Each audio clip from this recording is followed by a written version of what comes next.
मित्रों, जीवन में समस्त जीवन जीने में 3 प्रकार की बाधाएं आमतौर पे व्यक्ति के जीवन में आती हैं। दैहिक, दैविक और भौतिक। दैहिक माने जो शारीरिक बाधा होती है, बीमारी है, शरीर में रोग हो जाना है, यानी शरीर से संबंधित जो बाधा होती है उसको दैहिक बाधा कहते हैं। दैवी बाधा कहते हैं जैसे आप लोग एक प्रकार का उसको तंत्र प्रयोग समझ लें, यानी दूसरी विद्या जो नेगेटिव ऊर्जा होती है, भूत प्रेत यक्ष जिन जिन्नात, इस प्रकार की जो दूसरी प्रकार की दैवी आपदा होती है, दैवी आपदा जिसे कहते हैं, इस किया कराए की बाधा, इस प्रकार की बाधा, लोगों का काम बांध देना, बुद्धि बांध देना, मन विचलित कर देना, इस प्रकार की जो बाधाएं होती हैं समाज में, ये बाधाएं दैहिक दैविक बाधाओं के नाम से जानी जाती हैं। एक तीसरी बाधा होती है भौतिक बाधा। दैहिक, दैविक और भौतिक।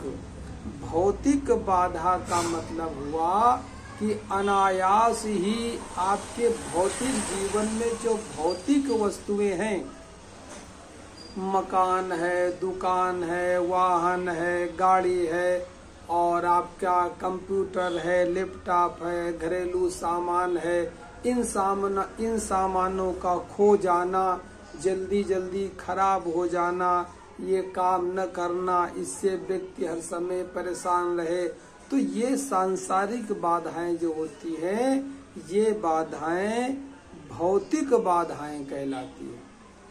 तो धर्म के अंतर्गत, अध्यात्म के अंतर्गत ऐसी कोई समस्या नहीं है जिसका समाधान न हो, चाहे वो शारीरिक बाधा हो, चाहे भौतिक बाधा हो, चाहे दैवी बाधा हो, सबका समाधान है। और पुरातन समय से चला आ रहा है कि जब कोई व्यक्ति की समस्या आती है तो सीधे वो ब्राह्मण पंडित के पास जाता है और पंडित उसको विभिन्न विधाओं के द्वारा देख करके, कोई मस्तिष्क रेखा देखता है, कोई हस्त रेखा देखता है, कोई ज्योतिष देखता है, ज्योतिष में कोई जन्मपत्री देखता है, कोई अंक विज्ञान से बताता है। इन विद्याओं का उपयोग करके व्यक्ति के जीवन में आने वाली बाधाओं का निराकरण होता है। उसी सिलसिले में बात कहता हूँ, मैंने मेरे पिताजी, बाबा, मेरे नाना, मेरे परबाबा ये ज्योतिष का काम करते थे, तो उसी के हिसाब से परंपरागत ये ज्ञान मेरे पास ज्योतिष का है और मैंने ज्योतिष का बहुत काम किया है अपने जीवन काल में। अब मैं जंगल में रहता हूँ, परमात्मा की यात्रा करता हूँ, आध्यात्मिक व्यक्ति हूँ, अब तो कुटी में रहता हूँ, मेरे लिए तो इसका कोई उपयोग है नहीं।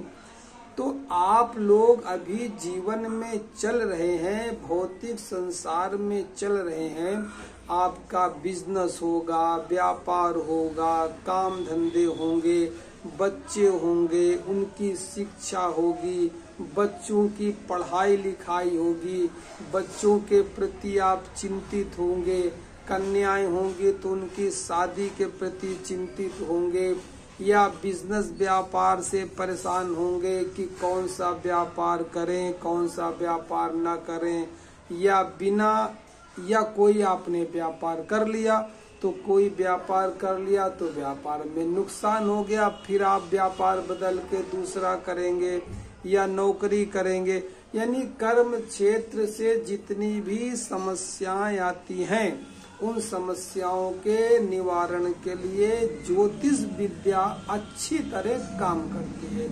ये आपको एक इशारा देती है, इंडिकेशन देती है कि आप ये काम करेंगे तो सफल होगा और आप ये काम करेंगे तो सफल नहीं होगा। सफलता तुरंत मिलेगी, बहुत देर बाद मिलेगी या किस समय मिलेगी, ये सबकी गणना जो है भारतीय ज्योतिष के अंदर जो पाराशरी नियम है उसके अंतर्गत आती है, उसके अंतर्गत आता है। अब मान लिया बच्चा है, आपका कोई बच्चा है, पढ़ने में तेज है या मन नहीं लगता है या पढ़ाओ या उसकी शिक्षा को लेकर के आप बहुत चिंतित हैं, बेचैन हैं।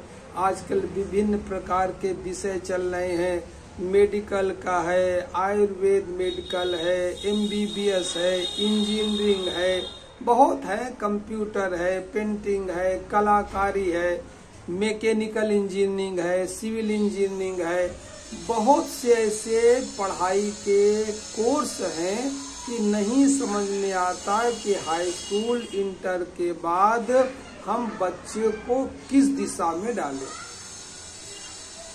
अगर जो जन्मपत्री के अनुसार ग्रह चाहते हैं उसके अनुसार अगर बच्चे की पढ़ाई लिखाई की जाती है तो जल्दी प्रगति हो जाती है। अगर उसकी बात न मान करके हम दुविधापूर्ण मनमानी दूसरे की देखी देखा करते हैं तो बच्चा फिर पढ़ नहीं पाता, जो विषय पढ़ता है उसमें उच्च शिक्षा हासिल नहीं कर पाता। तो कुल मिलाकर के बच्चों का जो दिशा निर्देश है शिक्षा की ओर से, उसमें ज्योतिष आपकी काफी हद तक मदद कर सकती है। अब नौकरी करे कि व्यापार करे, इसमें मदद कर सकती है।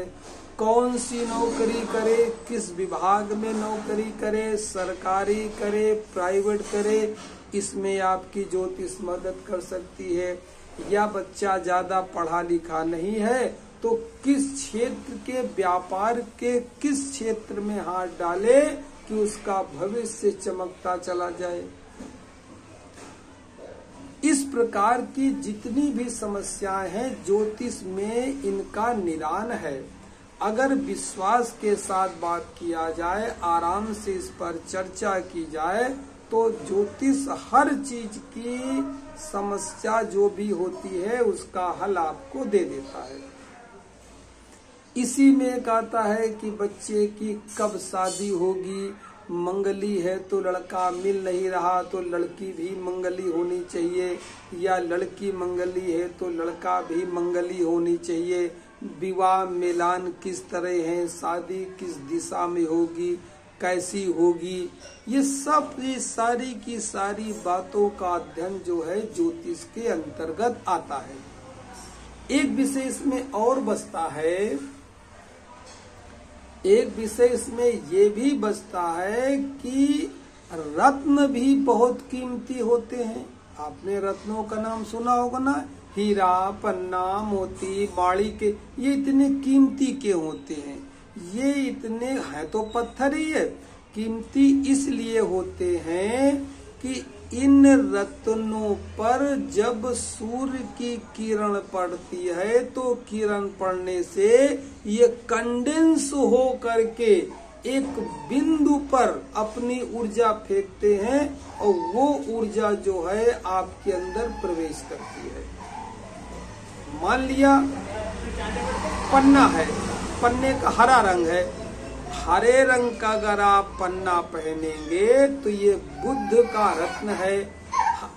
प्रकृति इस वायुमंडल में एटमॉस्फेयर में जो सूर्य की रोशनी है, इसमें बहुत अधिक सूर्य की रोशनी पन्ना पकड़ेगा और पकड़ करके उसको एब्जॉर्ब करेगा, एब्जॉर्ब करके उंगली के अंदर हरे पन्ने हरा रंग का प्रभाव प्रवेश करा देगा।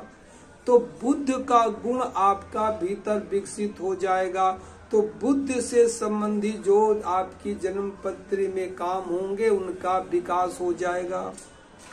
अब आता है कि जन्मपत्री के अनुसार कौन सा रत्न पहनना चाहिए, कौन सा रत्न नहीं पहनना चाहिए।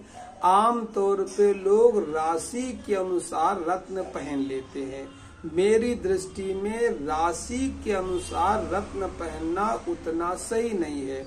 जन्मपत्री दिखा करके ये सेट किया जा सकता है कि आपको जीवन में शरीर का स्वास्थ्य चाहिए, धन चाहिए, मित्रता चाहिए, बुद्धि चाहिए, दुश्मनों से छुटकारा चाहिए, कर्जे का निपटारा चाहिए, धन बहुत अधिक खर्च हो जाता है उसकी रोक चाहिए, भाग्य की वृद्धि चाहिए, गाड़ी वाहन आदि चाहिए, ऐशो आराम की जिंदगी चाहिए। तो अलग अलग जन्म बिजनेस व्यापार में विकास चाहिए, तो अलग अलग जन्म पत्री में अलग अलग ग्रह जो है काम करते हैं। उन्हीं के आधार पर अगर पत्थर रत्न पहना जाए तो ज्यादा फलदायी होता है। वहीं पे अगर हम गलत रत्न पहन लेते तो नुकसान भी हो जाता है। अब मान लिया किसी की जन्म पत्री में कोई ग्रह नीच का है, मान लिया कि जन्म पत्री में शनि ग्रह नीच का बैठा हुआ है और शनि का पत्थर होता नीलम और आपने नीलम पहन लिया, यानी नीच का शनि बैठा है, वो नीचता कर रहा है और उसको पत्थर पहन के नीचता को आपने और बढ़ा दिया, तो फिर नीलम पहनने से आपको बहुत बड़ा नुकसान हो जाएगा। इसलिए जो ग्रह अशुभ होता है, जो ग्रह नीच का होता है, जो ग्रह 6, 8, 12 का होता है, 6, 8, 12 घर का होता है, उसका पत्थर नहीं पहना जाता, उसका दान किया जाता है, उसका जप किया जाता है, उससे प्रार्थना की जाती है, उसको अपने में समाहित करके बलवान नहीं किया जाता है। जो ग्रह नीच का होता है, अशुभ होता है, उसकी प्रार्थना की जाती है, जप किया जाता है, दान किया जाता, तो वो प्रसन्न रहता है। और जो ग्रह आपके लिए शुभ है, उसका अगर आप पत्थर पहनते हैं तो ज्यादा लाभ होता है। तो कुल मिलाकर के ये विज्ञान बहुत विस्तार का है। सूक्ष्म में ये कहना चाहता हूँ कि अगर आपके पास जन्मपत्री का सही समय है, डेट ऑफ बर्थ और टाइम बर्थ प्लेस 3 अगर आपके पास है और आपकी कोई समस्या है, तो आप कभी भी निसंकोच होकर पूछ सकते हैं, ताकि मैंने जो जीवन भर सीखा है, किया है, किसी के काम आ जाए। वरना मेरा तो काम है ही है, ध्यान योग ऑनलाइन सिखाता हूँ, सुबह शाम ऑनलाइन ध्यान योग सिखाता हूँ। मुझसे क्या मतलब, मगर लोग जब ध्यान लोग सीखते हैं तो उनकी भी अपनी परिवार की समस्याएं होती हैं। तो इसलिए हमने सोचा कि अगर इस प्रकार की किसी की कोई समस्या है तो उसका हल आप कभी भी मुझसे पूछ सकते हैं। और इसमें ऐसा कोई मत सोचिएगा कि मेरी कोई बहुत बड़ी दक्षिणा होगी, कोई बहुत बड़ी दक्षिणा नहीं है। कहा गया पत्रम पुष्पम फलम तोयम। एक ब्राह्मण को पत्रा दिखाने के बाद आप श्रद्धा से कुछ भी दे दे, वो स्वीकार कर लेगा। वही हमारी बाप दादे की पुरातन नीति चली आ रही है, उसी पे मैंने अभी तक काम किया है और अब काम कर रहा हूँ। तो अगर इस प्रकार की जीवन में कोई बाधा महसूस कर रहे हैं तो आप निसंकोच होकर आप जो है फोन कभी भी कर सकते हैं। मेरा नंबर है 98 97 72 74 41 9897727441। स्वामी अंतर्ध्यान, चोला का जंगल, देहरादून। दूसरी बात बता दूं, मैं ध्यान योग प्रशिक्षण से संबंधित अब मैं उन व्यक्तियों के लिए बता रहा हूँ जिन व्यक्तियों ने अपना जीवन 60 साल का किसी भी तरह चला लिया है। अब वो परमात्मा और सत्य की यात्रा पर निकलना चाहते हैं, ये जानना चाहते हैं कि प्रभु उपासना, प्रभु पूजा कैसे होती है, सुप्रीम पूजा कौन सी है। भाई 50-60 साल तक जो आपने पूजा किया वो समाज की देखी देखा, दुर्गा की, काली की, शिव की, राम की, कृष्ण की, राधा किस तरह करते रहे। मगर ये सब पूजा अगर हकीकत में कहा जाए तो पूजा नहीं है। इस पूजा में आप खड़े होकर के जीवन भर कुछ मांगते ही थे। अब उम्र हो गई 60 साल की जिनकी, उनके लिए एक ऑप्शन है कि अब सब कुछ उनके है। धन कमा लिया, दौलत कमा ली, मकान बना लिया, बच्चे सेट हो गए, अब वो क्या करें। उनके लिए ऑप्शन है कि वो परमात्मा की अंतर यात्रा पर निकले। अंतर यात्रा मतलब स्वयं की खोज के निकले, स्वयं की खोज की ओर निकले। उसी को मेडिटेशन और ध्यान कहते हैं, जिसका बेसिक आधार पे, यानी बेसिक से लेकर के एडवांस तक की क्लास मैं लेता हूँ सुबह 5 से 6 बजे तक और शाम 7:30 से 8:30 बजे तक। जिन मित्रों को जो समय सूट करे वो उसको ज्वाइन कर सकते हैं।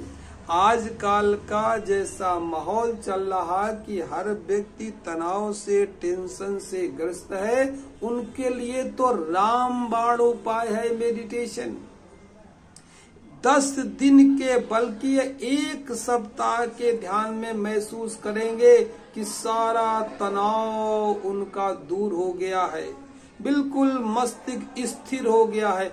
अब स्थिर मस्तिष्क को लेकर के अगर वो नौकरी करते हैं, बिजनेस करते हैं, धंधा करते हैं, व्यापार करते हैं, किसी से कोई डीलिंग करते हैं, वो पहले से बेहतर होगी। तो स्वागत है, सेवा का अवसर कभी दीजिए। कोई भी बात हो तो कभी भी आप फोन कर सकते हैं, चाहे वीडियो कॉल कर लें, चाहे सामान्य कॉल कर लें। आराम से आप अपना date of birth, time, birth place बता दें, जो प्रश्न हो उसको बता दें, बैठ के आपको समाधान मिल जाएगा। तो कभी कोई परेशानी हो तो बताइएगा। नमस्कार, धन्यवाद।